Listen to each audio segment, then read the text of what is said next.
Buenas noches México, buenos días España, buenas noches Hispanoamérica, desde Los Ángeles hasta la Patagonia. Saludamos a todo el mundo hispano, desde Tijuana hasta las Baleares, desde La Coruña hasta Melilla, y por supuesto a nuestros hermanos que nos siguen en Guinea Ecuatorial. Y esto es la radio del fin del mundo, transmitiendo con 50.000 watts de impotencia, en alta infidelidad y hasta el último hispano. Desde México, nuestra amiga Ela, ella, Ela, no sé cómo se pronuncia. Me hace una interesante pregunta, es una pregunta que me hace en un comentario en Quora, y es una pregunta que apunta a algo que está en el centro de la discusión sobre la democracia y sobre el Estado, sobre las atribuciones del Estado en esta posmodernidad alucinante. Así que me parece que pues no, que vale la pena no banalizarla. La pregunta es, Maese Gustavo, ¿a ti te parece justo que las personas que estamos haciendo cambios, que tenemos una alimentación más limpia, que nos preocupa que tus hijos coman mejor, chinga, que te preocupa que mis hijos coman mejor? Bueno, tengamos además que pagar las cirugías de los que toman 2 litros de Coca-Cola, de los alcohólicos y de los que nunca se cuidaron. Bueno, a ver, por principio de cuentas, Ela, con todo respeto, no te confundas. La alimentación de mi hija es responsabilidad de su mamá y mía. Eh, entonces, eso es algo de lo que nos tenemos que preocupar nosotros, sus padres. Y tú preocúpate por la alimentación de tus hijos. ¿Ah? Eh, no tienes por qué preocuparte. Mi hija está muy bien alimentada, pero de cualquier manera no es una atribución que te corresponda a ti. De la misma manera que a mí no me corresponde preocuparme por la alimentación de tus hijos. Y yo pienso que sería inadmisible que si yo te dijera, pues es que yo me quiero meter en cómo alimentas a tu hija o a tus hijos. ¿Yo por qué me voy a meter en eso? ¿Qué tal que tu hija es vegana y yo digo, oye, pues esa niña come terrible, está toda desnutrida, ¿por qué no le das de comer bien? Bueno, pues eso es algo que a mí no me corresponde decir. Eso es algo que eso es un asunto de ustedes. Yo no soy quien para juzgar cómo se alimente la gente. Y tú no eres quien para decidir sobre la alimentación de mi hija, ¿verdad? Entonces, cada quien sus hijos, cada quien sus responsabilidades. Empecemos, empecemos por ahí. Y te lo digo, ya sé que quizás haya sonado un poco hostil, te lo digo, no, espero no sonar tan hostil. Eh, Simplemente hay atribuciones que no le competen a uno. Pero bueno, esta es una pregunta interesante, es una pregunta sobre la que mucha gente piensa desde hace un par de décadas. Eh, para ponerle fecha, yo diría que esta idea apareció eh, en Estados Unidos, sobre todo por ahí de 1993, y después se extendió en el resto de Occidente, fue apareciendo un poco más tarde, por ahí de 2003. Y desde entonces esta idea ha orientado eh, la agenda política en todo Occidente. Eh, la clase política en el mundo suele responder a esta pregunta con un rotundo no, no es justo. Hay que restringir, hay que poner impuestos o hay que prohibir. En general, la clase política en el mundo lo que nos dice es, no, tú no tienes la libertad de alimentarte como quieras. Si te estás alimentando mal, el Estado se atribuye el derecho a decirte cómo te tienes que alimentar, porque no es justo que los demás paguen por tus malos hábitos. Eso es lo que nos dice la clase política de la mayor parte de Occidente. Entonces vienen todas estas restricciones y todas eh, estos impuestos a los productos pecado, ¿no? Viene toda esta cuestión de quitar a los personajes, de quitar al elefantito de los Choco Crispies y de quitar al tigre Toño y de quitar esas cosas, ¿no? Porque, bueno, pues porque la clase política considera que el ciudadano eh, no es lo suficientemente inteligente como para entender que es un personaje y nada más. Pero bueno, la clase política normalmente no confía en la ciudadanía. Pero bueno, vamos a ver. Eh, hay mucha gente que en este punto coincide con su clase política. O sea, lo que tú estás diciendo es, si yo me cuido, si yo cuido mi alimentación, si yo no fumo, si yo no tomo, ¿por qué habría yo de pagar el servicio de salud de toda esa bola de borrachos, fumones, gente que no cuida su alimentación, de los gordos, de lo que sea? ¿Es eso justo? Bueno, mira, ¿cuál es mi punto de vista? Eh, este asunto me recuerda a una frase de Mark Twain. Cada vez que te, cada vez que te encuentres del lado de la mayoría, es momento de hacer una pausa y reflexionar. Mi punto de vista es contrario a esa creencia de la mayoría. Yo pienso que si tú quieres hacer cambios en tu vida, si tú cuidas tu alimentación, si tú ya viste la luz, si tú llevas una vida muy saludable, pues sí, lo correcto, lo justo es que pagues. Sí, que pagues por los malos hábitos de los demás.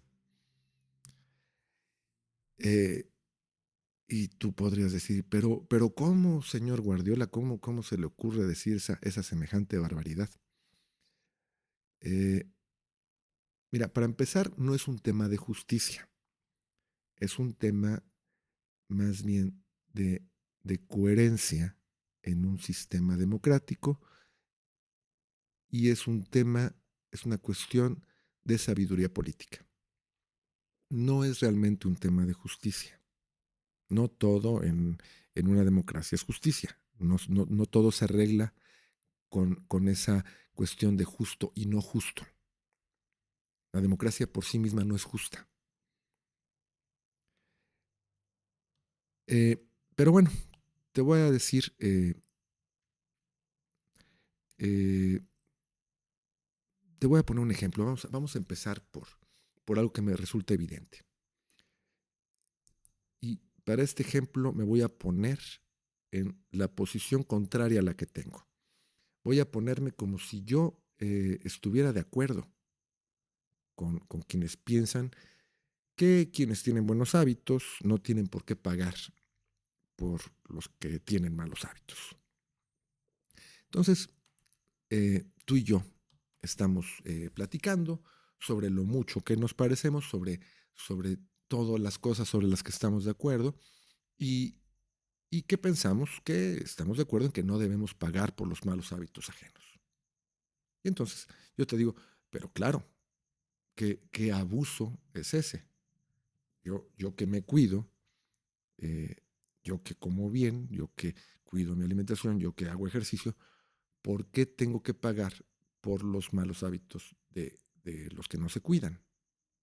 Entonces tú me dices, es que yo estoy de acuerdo. Yo estoy de acuerdo contigo. Yo he estado intentando hacer cambios en mi vida.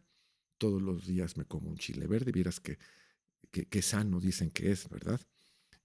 Ya no como carne. Ahora soy ovo-lacto vegetariana.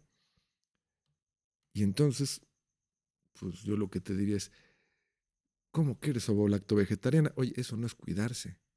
Debes de comer, debes de comer bien, debes una dieta balanceada.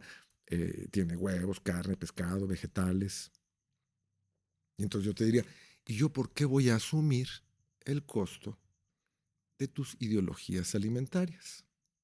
Entonces tú me vas a decir, por supuesto que no, porque es que la carne es mala. Y yo te voy a decir, no, pues por supuesto que no, la carne es buena y es necesaria.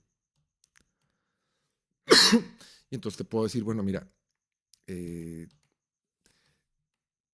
pues todos mis amigos que antes eran veganos, ahora ya son ex-veganos y están jodidísimos de salud y tienen la misma edad que yo y tienen vitiligo y están desnutridos y a la mera hora tuvieron que regresar a comer carne porque sus médicos les dijeron, oye, usted no puede andar así, o sea, pues, se va a morir, ¿no? Entonces, pues la cosa, Ela, es que ahí tienes el primer problema. ¿Quién va a decidir cuál es el criterio de una buena alimentación y de unos buenos hábitos? Y podemos meter a otros participantes en la discusión, porque podemos meter a un vegano. Entonces, el vegano te va a decir, ¿cómo que comes huevos y tomas leche? No, no, pues para el vegano tú eres una cavernícola. Para el vegano tú no te cuidas. Pero entonces llega un mega mamadón de gimnasio. Y llega y dice, a ver, trío de desnutridos, yo sí me cuido. Yo me desayuno todos los días 8 huevos. Porque eso es lo que yo debo de comer. Y yo sí me cuido, yo me aviento 3 horas en el gimnasio todos los días. Y eso es cuidarse. Bueno, mira, yo no pienso que eso sea, yo pienso que eso no es precisamente tener una buena alimentación, pero hay gente que lo piensa. Entonces, ¿quién de los 4 le va a imponer la dieta a los demás? ¿Cuál va a ser cuál va a ser el criterio? Eh,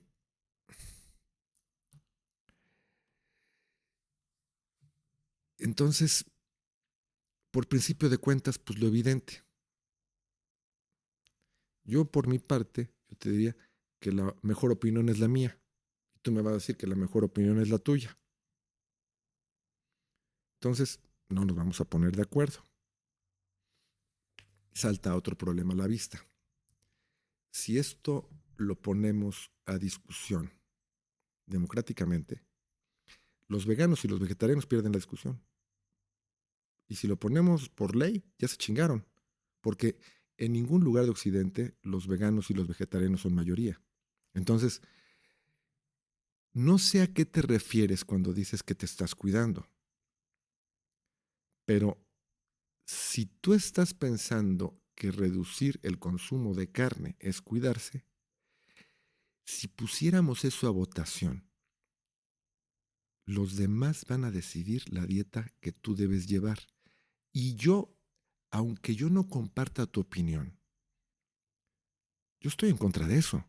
O sea, ¿por qué habríamos los demás de imponerte la dieta a ti? Pues es que es inadmisible que yo no comparta tu punto de vista sobre qué es comer bien y qué es comer mal. No significa que, que yo pretenda imponerte la dieta. Al contrario, yo pienso que debes de tener la plena libertad de comer lo que se te pegue la gana o para lo que te alcance. Que ni yo ni nadie es quien para meterse en eso. Eh, yo defiendo tu derecho a que tú comas lo que quieras. Pero si tú empiezas por decir que no es justo que quienes sí se cuidan paguen por los que no se cuidan, entonces yo tengo que reconsiderar también mi vocación democrática. Entonces yo ya no estoy de acuerdo. O sea, si eso va a ser la democracia, si la democracia va a ser eh, que el que llega al poder le impone a los demás cómo deben de vivir, a ver, eso ya no es democracia.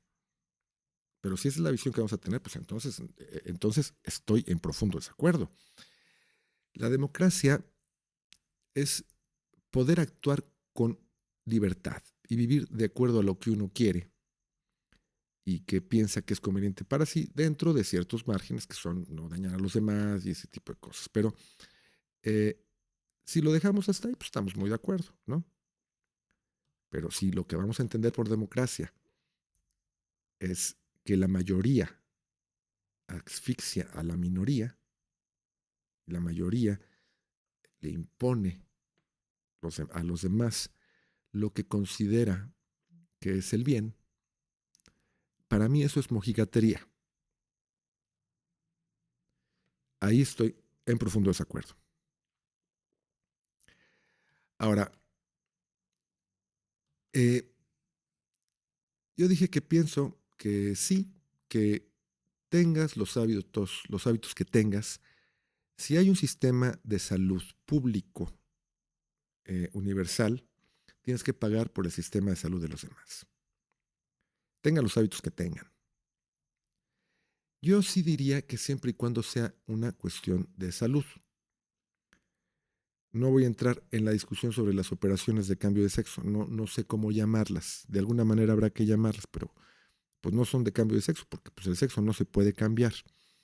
Pero, eh, pero bueno, afectos de esta reflexión no es relevante.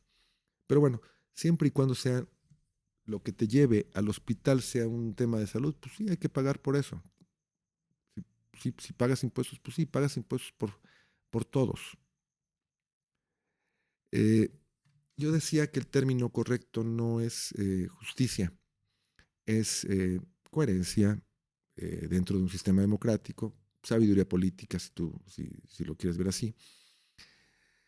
Eh, hay que pagar, porque si decimos lo contrario, si decimos que yo no tengo por qué pagar por los malos hábitos de los demás, ocurre algo muy peligroso. El Estado se atribuye entonces algo que no le compete, que es meterse en la vida privada de la gente. Y entonces le damos permiso al Estado de meterse hasta donde quiera en la vida privada de la gente. Y la gente somos nosotros. Como esas 4 personas del ejemplo no se van a poner de acuerdo, el Estado va a imponerles su propio parámetro de salud y de hábitos saludables. Y eso es algo que ya hace el Estado en todas partes.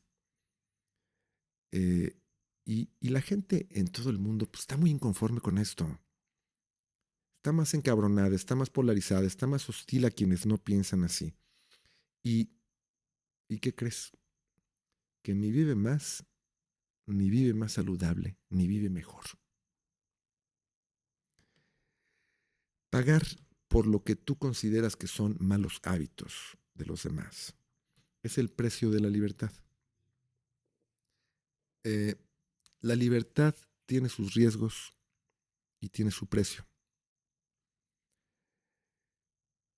Si quieres vivir en una sociedad libre, en donde todos caben y también tú, sí, tienes que pagar por ese gordo que no se cuida, por ese cabrón que se empina 6 cervezas diarias, por ese cabrón que fuma, por el que se come, por el que se come 8 huevos, por el que no come carne. Pues sí, tienes que pagar por el sistema de salud de todos. Pero entonces también cabes tú en esa sociedad. Ujú. ¿Qué termina pasando? Pues que entonces se crea una sociedad verdaderamente incluyente. Ser incluyente no es hablar con la E. Ser incluyente es esto, de lo que estamos hablando aquí. Eh, yo podría, entonces diría, bueno, pues voy a tener que pagar por, por los hábitos de alimentación que no son como los míos, por los hábitos de alimentación de la gente que come lo que yo no como y que no come lo que yo sí como. Pero está bien, porque ese es un pequeñísimo precio a pagar para que todos vivamos con cierta libertad y para que esa sociedad tenga un lugar para todos y no nada más para los puritanos y para los mojigatos y para los que le rinden culto a su salud, a veces desinformadamente y a veces a lo puro pendejo, porque lo que mucha gente considera que son buenos hábitos probablemente no lo sean tanto. Entonces, pues ahí tienes mi punto de vista. Ahora tú podrías decir, bueno, yo hablo de buenos hábitos en general, pero podemos limitarlos, podríamos regular nada más algunas cosas. Y quizás tú estés pensando en, en los Choco Crispies o en cualquier, en el tigre de los cereales, de las cajas de cereales o cosas de esas. A mí lo primero que me viene a la cabeza es, bueno, ¿cuáles cosas? ¿Cuáles cosas son las que quieres limitar? ¿Cuáles libertades son las que quieres restringir? ¿Las que te convienen a ti o las que me convienen a mí? Volvemos entonces al mismo punto. Pero me puedo ir por otro lado, eh, con el tema de la limitación. Mira, el progresismo introduce un nuevo problema. Cuando decimos que una tendencia política es progresista, ¿a qué nos estamos refiriendo exactamente? ¿Qué significa ser progresista? ¿Qué significa ser progre, de verdad? La gente normalmente se asocia mucho progresismo, izquierda, pero la palabra progresismo significa algo más puntual. Eh, el progresismo significa siempre pedir más. Uh -huh. O sea, eh, si una política se considera buena,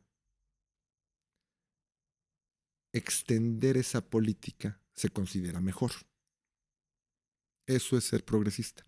Si se conquista una, eh, alguna cuestión social y eso se considera bueno, entonces conquistarla más ampliamente se considera mejor. Eso es ser progresista. Entonces, aquí hay un problema, porque dicho así suena muy bonito, pero hay un problema. El progresismo nunca está conforme. Nunca dice, hasta aquí está bien. Eso es lo peligroso. Una tendencia progresista te dice, por ejemplo, que hoy te ponen un 1% de impuestos a la cerveza.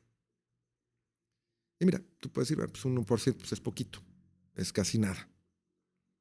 En términos de dinero, pues 1% de una cerveza que cuesta 20 pesos, pues no es nada. Pero si eso se considera bueno,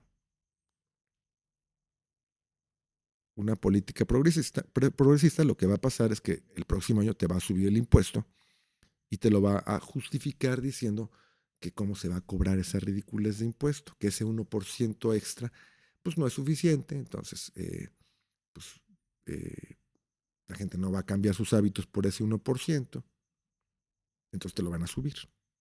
Y entonces pues eso es lo que nos encabrona a muchos sobre esas corrientes progresistas, que empiezan con un 1% y terminas teniendo que en México el impuesto a los cigarros es del 256% aproximadamente. Y en algunos estados de Estados Unidos alcanza arriba del 1200%. Pero no empezaron así, empezaron con poquito. Y así, y lo mismo pasa con las bebidas alcohólicas, con todos los productos pecado. ¿No? Entonces, el Estado justifica aumentarte los impuestos progresivamente. Entonces, ese 1% no era en realidad poquito, porque era la puerta para un aumento de impuestos que siempre va a estar justificado, porque, como te decía, el progresismo considera que si algo es bueno, exagerarlo es mejor. Yo considero que si algo es bueno, ahí hay que dejarlo. Ahí hay que pararlo. Yo en eso soy muy conservador, en eso y en muchas otras cosas. En el siglo XIX, lo conservador se oponía a lo liberal. Pero eso ya cambió. En este momento lo conservador no se opone a lo liberal. Lo conservador se opone a lo progresista. Soy conservador porque quiero que el Estado se limite.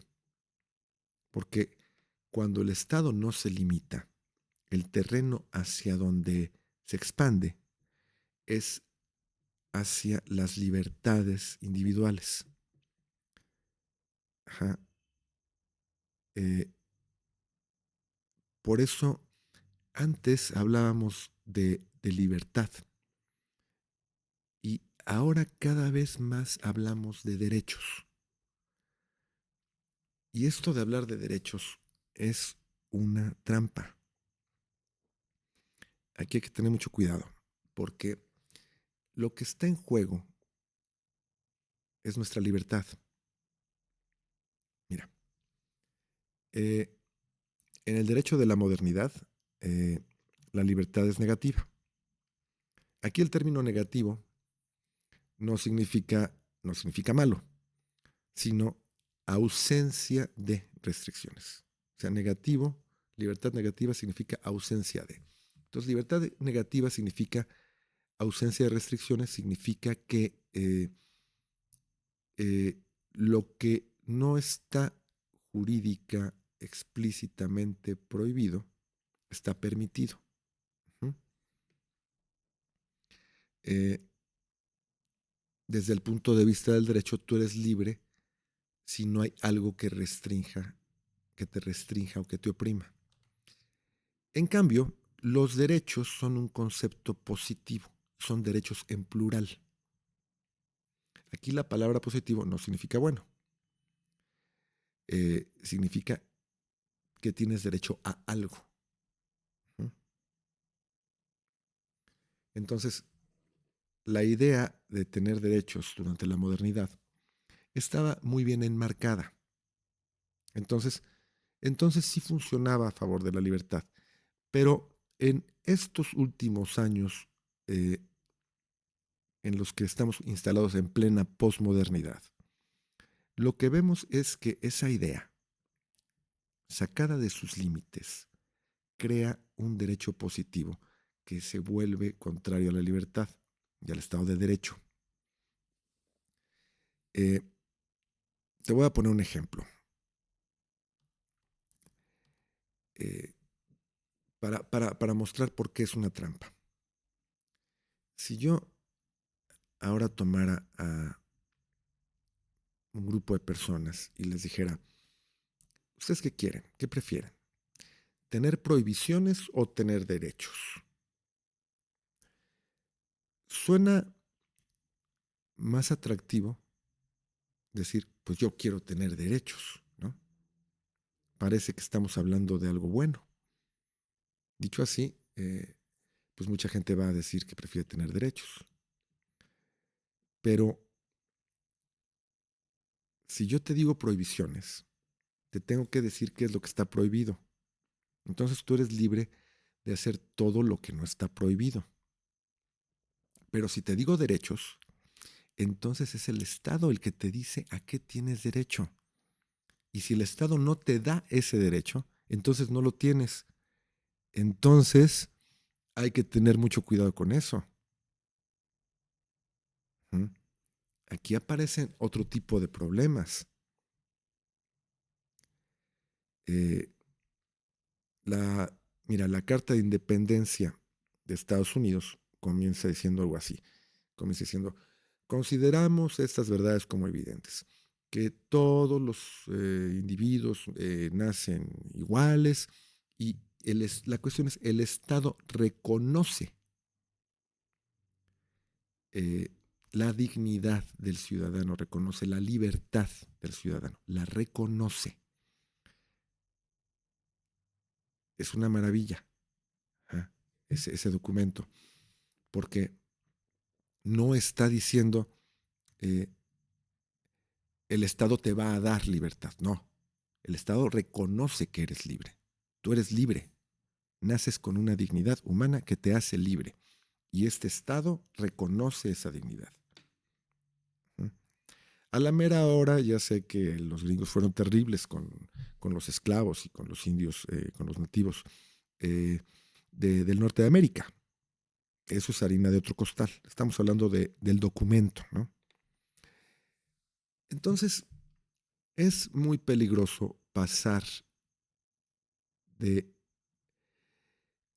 de la libertad negativa a los derechos positivos, porque entonces pasamos de una libertad implícita, en donde las prohibiciones tienen que ser explícitas, a una conceptualización en la que los derechos tienen que ser explícitos y las prohibiciones quedan implícitas. Por eso antes se podía fumar en cualquier parte por default y ahora te tienen que decir en dónde se puede. Y mucha gente va a decir, pues sí, pero es que fumar es malo. Miren, yo sí defiendo ese derecho a fumar, esa libertad. Pero me voy a ir por otro lado. Antes de tomar, bueno, cuando Claudia Sheinbaum era gobernadora de la Ciudad de México, de repente pasaron una ley de la Ciudad de México en la que Claudia Sheinbaum decía, a partir de hoy las niñas tienen derecho a ir vestidas como quieran a la escuela, es decir, pueden ir vestidas con falda o pantalón. Eso es muy peligroso. ¿Saben por qué? Porque nunca estuvo prohibido. Es que nunca estuvo prohibido que las niñas fueran vestidas con pantalón cuando en México ha estado prohibido eso. Eso no estaba prohibido. Entonces, la gobernadora en ese entonces, bueno, se presenta como alguien que le concede ese derecho a la gente. Pero, a ver, es que esa es una libertad que tiene, que tenía la gente desde antes. El Estado nunca había legislado sobre eso. Entonces, a eso nos estamos refiriendo con la cuestión de la libertad positiva y la libertad, bueno, con la cuestión de la libertad negativa. ¿Mm? Que no esté prohibido, pues es suficiente para poder hacerlo.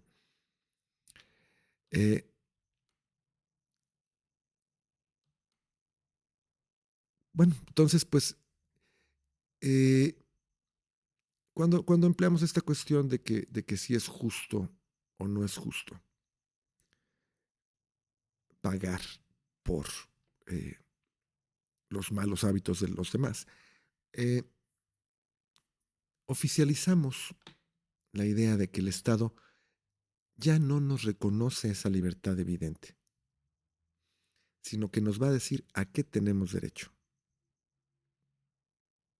La libertad deja de ser evidente. Si a eso le añades una ideología progresista, entonces tenemos la fórmula perfecta para que el Estado tome cada vez más libertades y te ponga más restricciones. Si es bueno que la gente coma bien, pues entonces el Estado se puede atribuir qué significa comer bien y entonces el Estado va a decir, pues entonces es mejor que la gente coma mejor. Entonces el Estado puede, estás diciendo que el Estado puede decidir tu dieta. Me parece muy grave.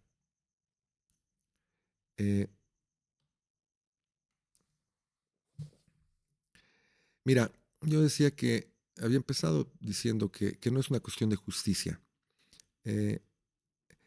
La justicia no es lo único que es necesario procurar. Por eso se dice procuración de justicia. La justicia es una aspiración del derecho, pero no es de lo único que se ocupa el derecho. Y no siempre es la prioridad la justicia.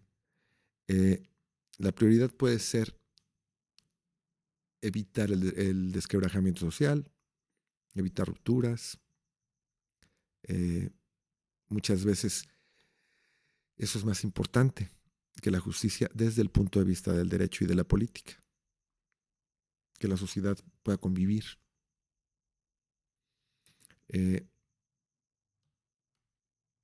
No siempre la prioridad es la justicia. Te voy a poner un ejemplo y me voy a salir un poco de esta cuestión de la alimentación. Los delitos prescriben. Si un robo ocurrió hace una X cantidad de años, quizás ya no se pueda juzgar porque el delito ya prescribió. ¿Es eso justo? No, no es justo. Pero es necesario hacerlo así. Alguien me roba mi coche hoy. Y yo, el día de hoy, no tengo elementos para armar el caso, entonces no puedo proceder contra nadie. Pero dentro de 20 años, que el delito ya prescribió, yo ya tengo armado todo y entonces voy y pongo una denuncia. Pero el delito ya prescribió. Así que ya no puede, el acusado ya no puede ser juzgado por ello. No es justo, pero es sabio. ¿Por qué? Porque dentro de 20, 30 años, a lo mejor los testigos ya se murieron. A lo mejor mis testigos todavía están vivos, pero los de la otra parte no están vivos. A lo mejor ya todo se le olvidó. A lo mejor, o sea, la memoria tampoco es una cosa así muy, muy segura, ¿no? Entonces, es necesario que los delitos prescriban. ¿Es justo? No, no es justo, porque en el momento en que a mí me robaron el coche, pues yo me quedé sin coche. O sea, la injusticia se cometió y nunca se reparó. ¿Es justo? No, no es justo. ¿Es sabio? Sí es sabio. Es necesario hacerlo así. Hay veces que la prioridad es no cometer una injusticia mayor. Es mejor que el delito prescriba y que haya la posibilidad de una injusticia contra el agraviado que cometer una injusticia mayor contra un posible delincuente, pero que podría ser inocente. Entonces, no siempre la prioridad es la justicia. Eh, a ver, ¿es justo que yo pague más impuestos que tú? Aunque quizás yo haya percibido menos dinero que tú. Pues no sería justo, ¿verdad? Y tú podrías decir, no, pero a ver, si tú ganaste menos que yo, pues entonces yo pago más impuestos que tú. Normalmente sí, pero no siempre. Por ejemplo, vamos a suponer que yo tengo una casa muy bonita, en una colonia de clase media. Y a lo mejor pago un dineral de impuestos, ¿no? Pero quizás hubo un año, en que a mí me fue muy mal y yo no gané dinero suficiente como para poder cubrir esos impuestos del predial, porque esa casa ya se pagó, ¿no? Ya se pagó, ya pagó los impuestos que tenía que pagar, pero el impuesto predial es un impuesto que sigue pagándose. Entonces, puede ser que haya años en los que una persona tiene que pagar más impuestos que otra persona que haya percibido más cantidad de dinero, mayores ingresos. Eso no tiene nada de justo, pero así funciona. Yo ahí estoy completamente en desacuerdo, pero bueno, así funciona. Entonces, pues no es una cuestión de justicia. Decir que la seguridad social es una cuestión justa ya es de por sí cuestionable. ¿Por qué habría yo de pagar por la seguridad social de los demás? Para empezar, si yo me puedo pagar a mí un buen sistema de salud privado, ¿yo por qué tengo que correr con los gastos de salud de los demás? por ejemplo, de los pobres.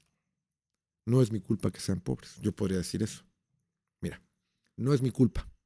Pero si esa sociedad ya estableció que es necesario que existan estructuras que aseguren un mínimo de benefactores para toda la sociedad y que dentro de esos benefactores está la salud y la educación, aunque no sea justo, esa seguridad social ya forma parte de los elementos de cohesión de esa sociedad y es parte de los elementos que le permiten funcionar a esa sociedad. Entonces, eh, ahí ya se articuló el impuesto con los valores compartidos de esa sociedad. Eh, nosotros podríamos decir, por ejemplo, nosotros no dejamos soldados caídos, no dejamos a un enfermo, eh, que un enfermo se quede muerto ahí en las puertas del hospital eh, porque no tuvo para pagarlo. Esa es una idea, esa es la idea de la salud pública. Mira, los gringos no son así. O sea, los gringos sí te dejan que te mueras ahí en la puerta del hospital, pero en otras partes del mundo civilizado no ocurre eso, ¿no? O sea, en Europa no ocurre eso. En Europa cualquiera entra a un hospital, ¿no? No se deja morir al paciente ahí. Entonces, pues, que sea justo o no sea justo, pues mira, más allá que sea justo o sea injusto, esa idea de seguridad social pues tiene beneficios que van más allá de lo justo y lo injusto. Y si ya se aceptó así, si ya hemos convenido que debemos tener un sistema de salud, si el que gana más ya aceptó cubrir los gastos del que gana menos, entonces, pues tú también acepta pagar la salud del gordo que no se cuida y pagar del que toma Coca-Cola y pagar del que fuma y pagar del que toma cerveza y pagar por el que come carne y pagar por los que no comen carne también. Eh, pagas por los malos hábitos de los otros, porque los otros pagan por tus malos hábitos, por tus malos genes, por tu mala situación económica, por los reveses del destino que te tocaron a ti y que no nos tocaron a otros. Eh, otros pagan por eso. Pagamos porque no somos iguales, ni en genética, ni en hábitos, ni en preferencias, ni en necesidades. Y lo más importante, pagas porque ese es el precio que hay que pagar para que todos quepamos en este país. Porque ese es el precio que hay que pagar por tu libertad y por la de todos. En temperatura cálida, cielos despejados en esta bella noche de primavera aquí en la Ciudad de México. Yo soy Gustavo Guardiola y esta fue una emisión más de la Radio del Fin del Mundo, transmitiendo hasta el último hispano con 50,000 watts de impotencia. Buenas noches México, buenos días Europa. Y recuerden, si el mundo se va al carajo, vayámonos con una sonrisa y vayámonos libres. Pásenla bien.